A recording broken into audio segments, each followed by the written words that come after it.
ಕಾಟೇರ ಸಿನಿಮಾದ ಸಕ್ಸಸ್ ಬೆನ್ನಲ್ಲೇ ಸ್ಯಾಂಡಲ್ವುಡ್ನ ನಟ ದರ್ಶನ್ ಅವರನ್ನ ಟಾರ್ಗೆಟ್ ಮಾಡಲಾಗ್ತಾ ಇದೆಯಾ ಅನ್ನುವಂತಹ ಪ್ರಶ್ನೆ ಮುನ್ನೆಲೆಗೆ ಬರ್ತಾ ಇದೆ. ಜೆಟ್ಲ್ಯಾಗ್ನಲ್ಲಿ ಮಧ್ಯರಾತ್ರಿಯವರೆಗೂ ಕೂಡ ಪಾರ್ಟಿ ಮಾಡಿದಂತಹ ಪ್ರಕರಣ, ದೂರಿನ ಬಗ್ಗೆ ನಟ ದರ್ಶನ್ಗೆ ಮೊದಲೇ ಸೂಚನೆ ಇತ್ತಾ ಅನ್ನುವಂತಹ ಪ್ರಶ್ನೆ. ನೀವು ಏನೇ ಮಾಡಿದ್ರೂ ನಾನು ಕೋಪ ಮಾಡ್ಕೊಳ್ಳಲ್ಲ, ಬೇಜಾರು ಮಾಡ್ಕೊಳ್ಳಲ್ಲ, ನೊಂದುಕೊಳ್ಳಲ್ಲ ಟ್ವೀಟ್ ಮಾಡಿದ್ದಾರೆ ದರ್ಶನ್ ಅವರು.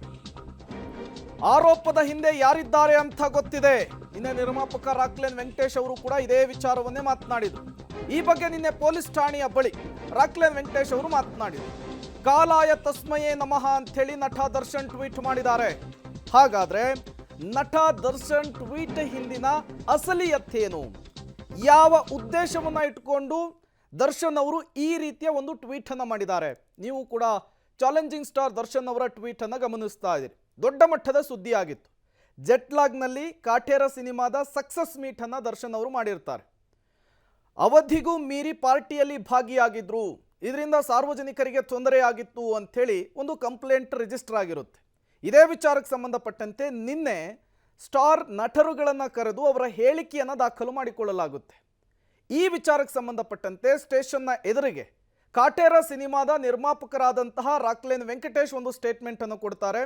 ಇದರ ಹಿಂದೆ ಒಬ್ಬ ವ್ಯಕ್ತಿ ಇದ್ದಾರೆ, ದರ್ಶನ್ ಅವರ ಏಳಿಗೆಯನ್ನು ಸಹಿಸಲಿಕ್ಕಾಗದೇನೆ ಈ ರೀತಿಯ ಕುತಂತ್ರವನ್ನು ಮಾಡ್ತಾ ಇದ್ದಾರೆ ಎನ್ನುವಂತಹ ಸ್ಟೇಟ್ಮೆಂಟ್ ಅನ್ನು ಕೊಡ್ತಾರೆ. ಇದೊಂದು ಸ್ಟೇಟ್ಮೆಂಟ್ ವ್ಯಾಪಕ ಚರ್ಚೆಗೆ, ಹಲವು ಆಯಾಮದಲ್ಲಿ ಈಗ ಚರ್ಚೆ ಆಗ್ತಾ ಇರುವಂಥದ್ದು. ಈ ಬೆನ್ನಲ್ಲೇ ದರ್ಶನ್ ಅವರು ಒಂದು ಟ್ವೀಟ್ ಅನ್ನು ಮಾಡಿದ್ದಾರೆ. ಆ ಟ್ವೀಟ್ನ ಸಾಲುಗಳನ್ನು ನೀವು ಗಮನಿಸ್ತಾ ಇದ್ದೀರಿ. ನೀವು ಏನೇ ಮಾಡಿದ್ರೂ ಕೋಪ ಮಾಡ್ಕೊಳ್ಳಲ್ಲ, ಬೇಜಾರು ಮಾಡ್ಕೊಳ್ಳಲ್ಲ, ನೊಂದ್ಕೊಳ್ಳಲ್ಲ, ಕಾಲವೇ ಎಲ್ಲದಕ್ಕೂ ಉತ್ತರವನ್ನು ಕೊಡುತ್ತೆ ಅಂಥೇಳಿ ದರ್ಶನ್ ಅವರು ಟ್ವೀಟ್ ಅನ್ನು ಮಾಡಿರುವಂಥದ್ದು. ಇದೇ ವಿಚಾರಕ್ಕೆ ಸಂಬಂಧಪಟ್ಟಂತೆ ಮತ್ತಷ್ಟು ಡೀಟೇಲ್ಸ್ ಅನ್ನು ಕೊಡ್ತಾರೆ ನಮ್ಮ ಪ್ರತಿನಿಧಿ ಹರೀಶ್ ಸೀನಪ್ಪ. ನೇರ ಸಂಪರ್ಕದಲ್ಲಿ ಜಾಯಿನ್ ಆಗಿದ್ದಾರೆ. ಹರೀಶ್ ಸೀನಪ್ಪ, ನಿನ್ನೆ ರಾಕ್ಲೈನ್ ವೆಂಕಟೇಶ್ ಅವರು ನಿರ್ಮಾಪಕರು ಒಂದು ಸ್ಟೇಟ್ಮೆಂಟ್ ಅನ್ನು ಕೊಡ್ತಾರೆ. ಇದರ ಹಿಂದೆ ಒಬ್ಬ ವ್ಯಕ್ತಿ ಇದ್ದಾರೆ, ಕಾಣದ ಕೈಗಳಿದೆ ಅನ್ನುವಂತಹ ಸ್ಟೇಟ್ಮೆಂಟ್. ಅದಕ್ಕೆ ಪೂರಕ ಎಂಬಂತೆ ಇವತ್ತು ದರ್ಶನ್ ಅವರು ಟ್ವೀಟ್ ಅನ್ನು ಮಾಡಿದ್ದಾರೆ. ಈ ಎಲ್ಲ ಬೆಳವಣಿಗೆಗಳು ಏನನ್ನ ಸೂಚಿಸ್ತಾ ಇದೆ? ಆ ವ್ಯಕ್ತಿಯ ಸೂಚನೆಯನ್ನೇನಾದರೂ ಕೊಡ್ತಾ ಇದೆಯಾ? ಇದ್ರ ಬಗ್ಗೆ ಡೀಟೇಲ್ಸ್ ಏನು ಕೊಡ್ತೀರಿ ಅಂತ?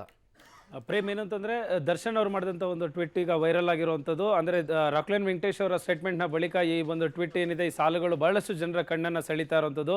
ಅಂದರೆ ಸೋಷಿಯಲ್ ಮೀಡಿಯಾದಲ್ಲಿ ಸಿನಿಮಾ ಬಗ್ಗೆ ಒಂದಷ್ಟು ನೆಗೆಟಿವ್ ಟಾಕ್ಗಳನ್ನು ಬರೆದಿದ್ರು. ಸೊ ಇದರಿಂದ ಸಿನಿಮಾ ಬಗ್ಗೆ ಕೆಟ್ಟ ಒಂದು ಅಭಿಪ್ರಾಯವನ್ನು ಕಳಿಸ್ತಾ ಇದ್ದಾರೆ, ಜನಕ್ಕೆ ಸಂದೇಶವನ್ನು ಕೊಡ್ತಾ ಇದ್ದಾರೆ ಅಂತ ನಿಟ್ಟಲ್ಲಿ ಅವರೊಂದಷ್ಟು ಹೇಳಿಕೆಯನ್ನು, ಅಂದರೆ ಸೋಷಿಯಲ್ ಮೀಡಿಯಾದಲ್ಲಿ ಒಂದು ಸಾಲುಗಳನ್ನು ಬರೆದಿದ್ರು. ಇದಾದ ನಂತರ ನಿನ್ನೆ ಸ್ಟೇಷನಲ್ಲಿ ರಾಕ್ಲೈನ್ ವೆಂಕಟೇಶ್ ಅವರು ಇಡೀ ತಂಡ, ಸಿನಿಮಾ ತಂಡ ಜೊತೆಗೆ ಅವತ್ತು ಪಾರ್ಟಿಲಿ ಯಾರೆಲ್ಲ ಇದ್ದರು, ಅಂದರೆ ಯಾರೆಲ್ಲ ಊಟಕ್ಕೆ ಸೇರಿದ್ರು, ಅಂದರೆ ರಾಕ್ಲೈನ್ ವೆಂಕಟೇಶ್ ಅವರು ನಾವು ಊಟಕ್ಕೆ ಸೇರಿದ್ವಿ, ಯಾವುದೇ ರೀತಿಯ ಪಾರ್ಟಿ ಮಾಡಿಲ್ಲ ನಾವು ಅನ್ನೋಂಥ ವಿಚಾರವನ್ನು ಹೇಳಿದರು. ಸೊ ಈ ವಿಚಾರದ ಸಂದರ್ಭದಲ್ಲಿ ಅವ್ರು ಹೇಳಿದಂಥದ್ದು, ಸಿನಿಮಾಗೆ ಈ ರೀತಿ ಯಾವ ತೊಂದರೆ ಕೊಡ್ತಾ ಇದ್ದಾರೆ ಅಥವಾ ಈ ರೀತಿ ಪ್ರಕರಣದಲ್ಲಿ ಆಗ್ತಾ ಇರೋಂಥ ಬೆಳವಣಿಗೆಗಳಿಗೆ ಕಾರಣ ಏನು, ಯಾರು ಆ ವ್ಯಕ್ತಿ ಅನ್ನೋದ್ರ ಬಗ್ಗೆ ನಮಗೆ ಕ್ಲಿಯರಾಗಿ ಗೊತ್ತಿದೆ ಅಂತ ಅನ್ನೋಂಥ ಒಂದು ಮಾಹಿತಿಯನ್ನು ಕೊಟ್ಟಿದ್ದಾರೆ. ಸೊ ಇದು ಈಗ ಎಲ್ಲ ಕಡೆ ವೈರಲ್ ಆಗ್ತಾ ಇರೋಂಥದ್ದು. ಆ ವ್ಯಕ್ತಿ ಯಾರು ಏನು ಅನ್ನೋದ್ರ ಬಗ್ಗೆ ಯಾವುದೇ ರೀತಿಯಾದಂಥ ಮಾಹಿತಿಯನ್ನು ಇನ್ನೂ ಬಿಟ್ಕೊಟ್ಟಿಲ್ಲ.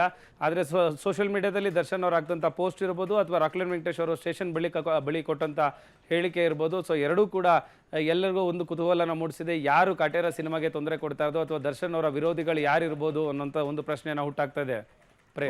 Okay, thank you Harish Seenappa ತಮ್ಮೆಲ್ಲ ಮಾಹಿತಿಗಾಗಿ.